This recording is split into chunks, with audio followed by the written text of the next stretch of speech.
이제 요한계시록입니다. 신약성경, 신구약 전체를 통해서 마지막 성경입니다. 우리 한국교회 성도들은 요한계시록 그러면 어렵다, 난해하다, 이해하기 쉽지가 않다, 이런 여러 가지 생각들을 가지고 있습니다. 그리고 특히 한국교회가 요한계시록에 대해서 별로 설교를 잘 하지 않아요. 그 반대로 이단들은 이 요한계시록을 아주 열심히 이야기합니다. 그러다 보니까 잘못되어 있는 잘못된 생각들이 많이 있어요. 이 요한계시록은 지금부터 2000년 전 로마 제국 황제 11대 황제였던 도미티안 황제, 기독교 역사 속에서 기독교를 가장 악랄하고 지독하게 박해하고 탄압했던 황제가 도미티안 황제입니다. 그때에 신앙생활하던 성도들에게 보내진 편지가 요한계시록입니다.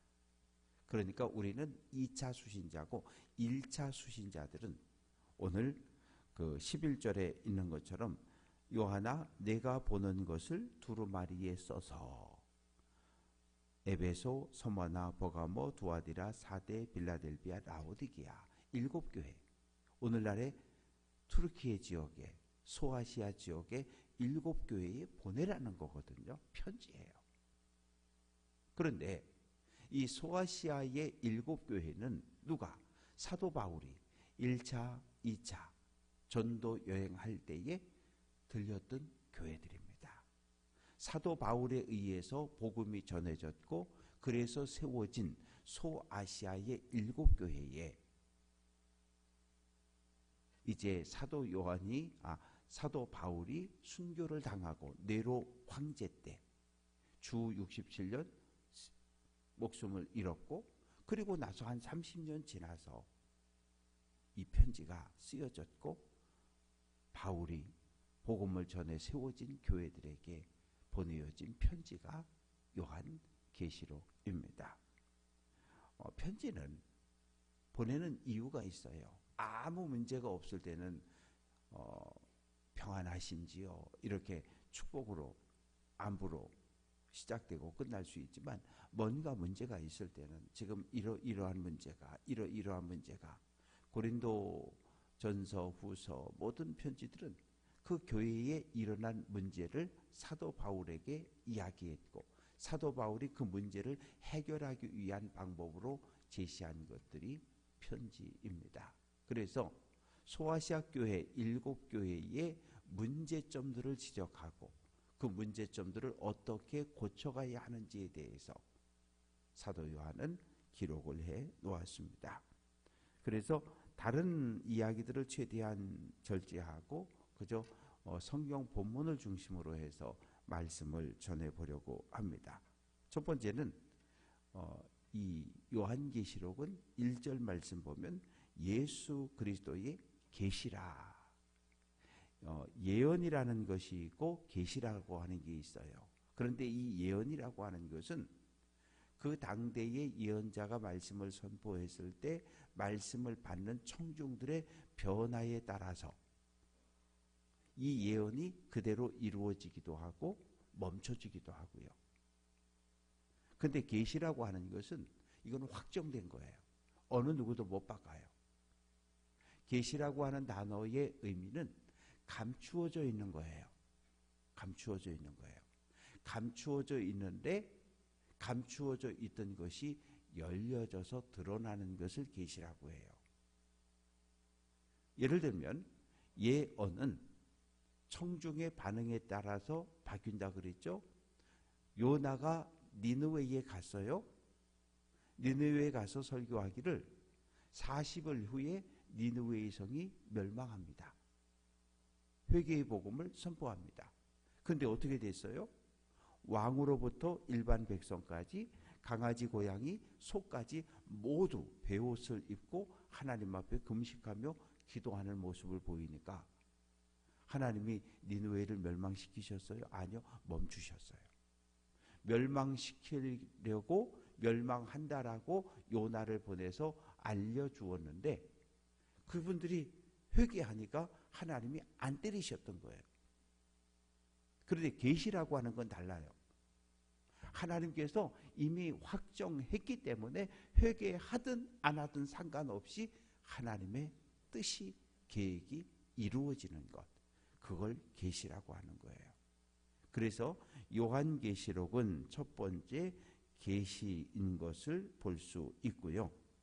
또 3절 말씀 보면 이 예언의 말씀을 읽는 자와, 이건 예언입니다. 첫째는 계시고 두 번째는 예언이고 지금 당장 아니면 앞으로 되어질 일들에 대한 이야기. 그리고 세 번째는 이거는 편지인 거예요. 편지라고 하는 것은 어디서 확인할 수 있냐 하면 4절 말씀 보면 요한은 아시아에 있는 7교회에 편지하노니, 편지입니다. 그래서 요한계시록은 첫 번째는 계시, 두 번째는 예언, 그리고 세 번째는 편지구나. 그런데 하나님이 우리에게 말씀하시려면 두 가지 조건이 있어야 돼요. 첫째는 우리가 하나님께로 올라가든지 아니면 하나님이 내려오시든지. 그런데 우리가 올라가는 경우는 거의 없어요. 하나님이 내려오셨어요. 출애굽 1세대에게 시내산에서도 하나님이 강림하셨고 사람 몸을 입고 이 땅에 오셔서 아브라함의 집을 신방하셨고 2000년 전 하나님이 아기 예수의 모습으로 이 땅에 내려오셨고 그래서 눈높이를 낮추셨다는 거예요.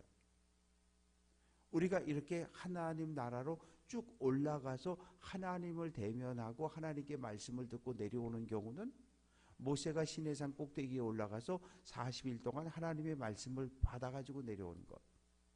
신약성경에 와보면 사도 바울이 첫째 하늘, 둘째 하늘, 셋째 하늘에 가서 하나님을 배웠다라고 하는 것. 그리고는 모든 말씀은 하나님께서 이 땅에 내려오셔서 말씀을 주셨어요. 눈높이를 맞춰줬다는 거죠. 교회학교 교육할 때 아이들하고 이야기할 때 아빠는 이렇게 서서 애를 내려다보면서 이야기하고 애는 쳐다보면서 이야기하면 힘들어요.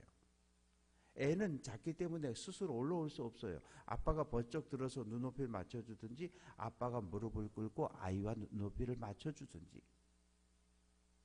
하나님이 우리에게 말씀하실 때 우리가 그 말씀을 알아들으려면 하나님께서 낮추셔야 하고 그리고 우리가 알아들을 수 있는 말로 말씀하셔야 돼요. 하나님이 한국에 사는 사람들한테 이야기할 때 영어나 중국어나 라틴어를 이야기하면 아무도 못 알아들어요. 알아들을 수 있는 사람이 거의 없어요. 근데 하나님이 한국말로 이야기할 때 우리가 알아들을 수 있는 거예요. 그리고 또 단어들도 마찬가지예요. 하나님이 유치부 아이들에게 이야기할 때, 고등부 아이들에게 이야기할 때, 어른들에게 이야기할 때 모두 사용되어지는 단어가 달라요. 그래서 하나님께서 계시라고 하는 것을 우리에게 알려주실 땐 하나님이 낮추셨고 그리고 우리가 알아들을 수 있는 말로. 왜? 시내산에 강림하셨을 때 출애굽 1세대 전체가 십계명을 들었는데 첫째는 했는데 다 알아들었거든요. 그럼 뭐예요? 하나님은 백성들이 알아들을 수 있는 언어로 우리에게 말씀하신다는 거예요. 지금 요 앞쪽도 앞쪽 스테인글라스 있는 데가 커튼이 반쯤 내려와 있죠. 이거를 다 내려놨어요. 그러면 밖이 보이지 않아요. 하나님의 뜻이 가려져 있는 거예요. 커튼으로. 근데 커튼을 쫙 들어 올리면 스테인글라스가 보이고 문을 열면 밖이 보이는 것처럼 계시라고 하는 것은 감추어져 있던 것을 드러낸다는 의미입니다. 그래서 1절부터 3절까지 말씀을 보면 이 요한계시록이 어떻게 계시가 되어져 있는지가 알려지고 있는데 하나님께서 예수님을 통해서 또 예수님이 천사를 통해서 천사가 사도 요한에게, 사도 요한이 7교회에게 보낸 편지가 요한계시록이에요. 그러니까 하나님으로부터 시작해서 사도 요한까지 예수님과 천사를 거쳐 사도 요한을 거쳐 7교회에, 그리고 2000년의 시간이 흘려서 오늘 우리에게 전해진 성경이 요한계시록입니다. 그래서 1절부터 3절까지는 머릿말이에요. 머릿말이 쭉 기록되어져 있고 3절 말씀 보면 이 예언의 말씀을 읽는 자와 듣는 자, 그 가운데 기록한 것을 지키는 자가 복이 있다. 읽는 자, 2000년 전 글을 읽을 수 있는 사람은 100명 가운데 7명에서 10명밖에 안 됐어요. 다른 사람들은 다 그냥 들어야 돼요. 목사는 설교하고 성도들은 듣는 것처럼 말씀을 읽는 사람이 한정되어 있기 때문에 한 사람이 읽고 50명, 100명은 들었던 시대가 2000년 전입니다. 이제 4절부터 8절까지 말씀 속에서 7교회를 향한 문안의 인사가 드려지고 있어요. 4절, 요한은 아시아에 있는 7교회에 편지한다.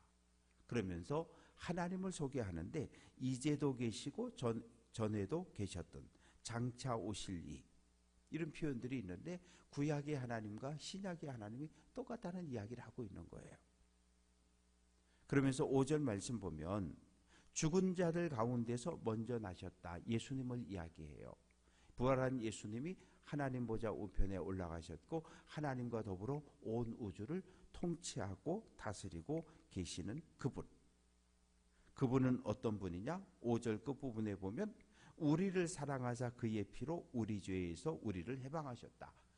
십자가의 피로, 당신의 죽음으로 우리를 살려냈다는 거예요. 세상은 어때요? 다른 사람을 것을 빼앗아서 내 배를 불리는 거예요. 러시아가 왜 우크라이나를 공격해요? 우크라이나의 것을 뺏어서 내 배를 불리겠다는 거거든요. 그래서 전쟁하는 거예요. 이게 세상 논리예요. 그런데 교회는 어떤 곳이에요? 나를 죽여 타인의 배를 불려주는 곳이에요. 예수님이 죽음으로써 우리가 살았다는 거예요.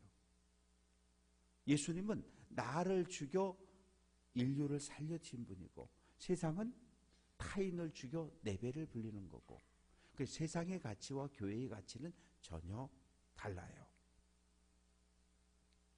6절 말씀 보면 우리를 나라와 제사장으로 삼으신 그에게, 우리가 이 땅에서 제사장이 되어서, 옛날에는 대제사장만 지성소에 들어갈 수 있었는데 오늘날에는 우리가 하나님 앞에서 직접 기도하고 아랠 수 있게 되었다고 이야기하고, 이제 7절 말씀 보면 다시 오신다는 거예요. 재림하신다는 거예요. 재림하시게 되면 누가 본다는 거예요? 모든 사람이 재림하시는 예수님을 볼 것이고, 예수님을 십자가에 못 박고 찔렀던 로마 군병들도 보게 될 것이고, 땅에 있는 모든 백성들이 예수님을 보며 통곡한다는 거예요. 왜? 십자가를 바라보면 내 죄 때문에 예수님이 십자가에 죽으셨음을 기억하고 회개와 통곡의 눈물을 흘리게 되고, 8절 말씀 보면 하나님께서 말씀하시되 나는 알파와 오메가라. 이 알파라고 하는 단어, 오메가라는 단어는 헬라어입니다. 그리스어예요. 그런데 첫 단어가 알파고 마지막 단어가 오메가입니다. 처음과 나중이고 과거에도 있었고 그리고 미래에 올 전능하신 하나님으로 소개를 합니다.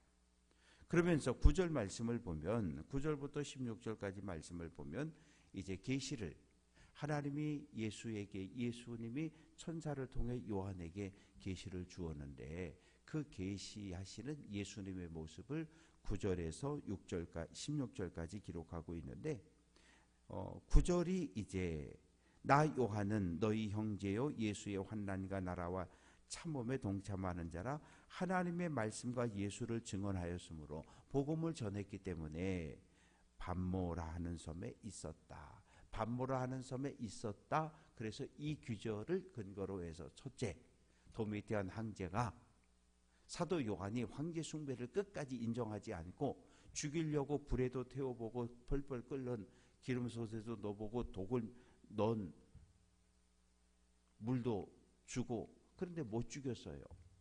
그래서 반모섬에 귀양 보냈다라고 하는 첫 번째 이야기가 있고, 두 번째는 도미디안 황제로부터 죽음의 위기를 벗어나서 에베소에 온 후에 더 이상 에베소에 머물 수 없어서 사도 요한이 반모라는 섬으로 도피했다 하는 이야기도 있습니다.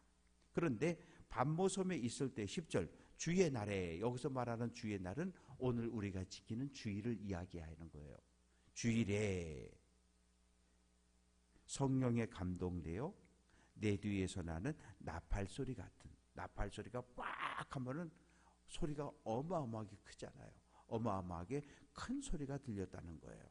그러면서 11절 요한아 내가 보는 것 두루마리 편지로 써서 소아시아 7교회에 보내라. 그래서 12절부터 16절까지 말씀을 보면 나한테 말씀하시는 분이 누군가 몸을 돌이켜서 이렇게 보려고 했더니 어떤 분이 보이는 거예요? 7 금촛대가 보였다. 이 금촛대는 교회를 상징하는 거예요. 그래서 70년대, 80년대 모든 교회 가보면 이 촛대가 있는데 몇 개예요? 7개. 7 금촛대를 다 모든 교회들이 다 해놨어요. 촛대는 교회를 상징하고 있습니다. 그리고 13절 말씀 보면 촛대 사이에 인자 같으니 예수님께서 발에 끌리는 옷을 입고 대제사장처럼 발에 끌리는 옷을 입고 가슴에 금띠를 두르고 머리 털은 아주 희었고 양털 같고 눈 같으며 그의 눈은 불꽃 같다. 유대인들은 전통적으로 이 머리가 흰 것을 수염이 흰 것을 지혜로 생각했고 또 이렇게 어른으로 존중하는 생각들을 가지고 있고요. 그의 눈은 불꽃 같다는 말은 불꽃 같은 눈으로 하나하나 살피신다는 거예요. 겉모습뿐만 아니라 속마음 중심까지도 살피고 계시는 분임을 이야기합니다. 그리고 예수님의 발은 풀무불에 단련한 빛난 주석 같다.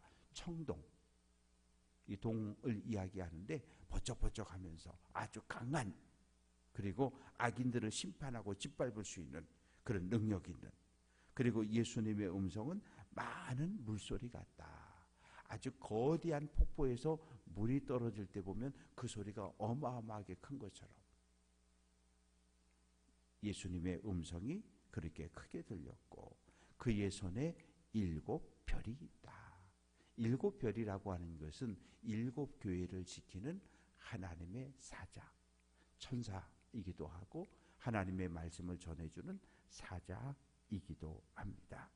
그리고 예수님의 입에서 날선 검, 말씀이 나오고 얼굴은 해가 비치는 것처럼 환했다.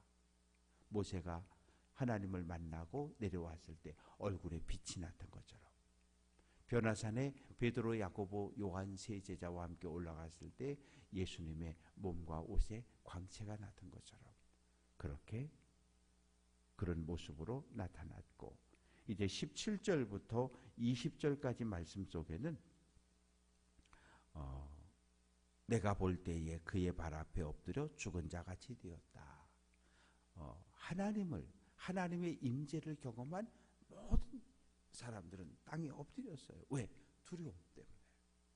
죽을까 두려움 때문에.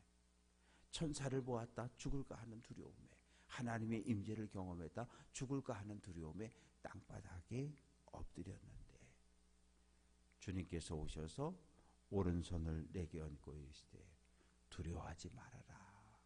두려워하지 말라고 위로해 주셨다는 거죠. 그리고 나는 처음이요 마지막이다. 처음이라고 하는 건 창조주라는 이야기예요. 마지막이라는 건 구원자이며 심판자라는 이야기입니다. 그래서 18절 나는 영원히 살아있는 사람이고 내가 이전에는 십자가에 죽었었지만 지금은 다시 내가 부활해서 하늘의 아버지와 함께 온 세상을 통치하고 있다. 그래서 18절 끝부분에 보면 사망과 음부의 권세를 가졌다라고 선언을 하십니다.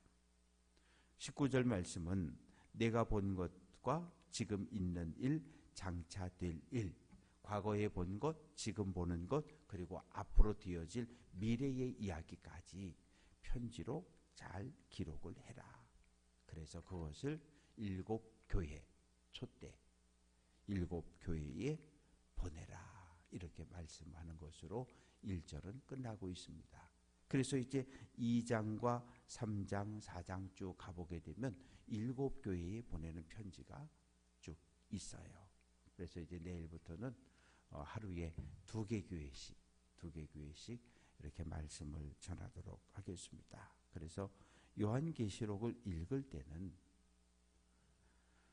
고난받는 성도들에게 보내졌던 편지였고, 당시 성도들은 이 편지를 통해서 자기 자신의 신앙을 점검하고 하나님의 위로를 경험했고, 로마 제국의 도미티안 황제의 모든 박해로부터 자기들의 믿음을 지켜내서 승리하는 삶을 살았다라고 하는 것을 기억하고 이 요한계시록을 함께 읽어가고 묵상했으면 좋겠습니다. 또한 이 요한계시록을 읽을 때 나는 하나님의 백성이야. 하나님은 하나님의 백성은 어떤 상황에서도 보호하시고 구원하신다라고 하는 이런 확신을 가지고 요한계시록을 읽고 대할 수 있었으면 좋겠습니다.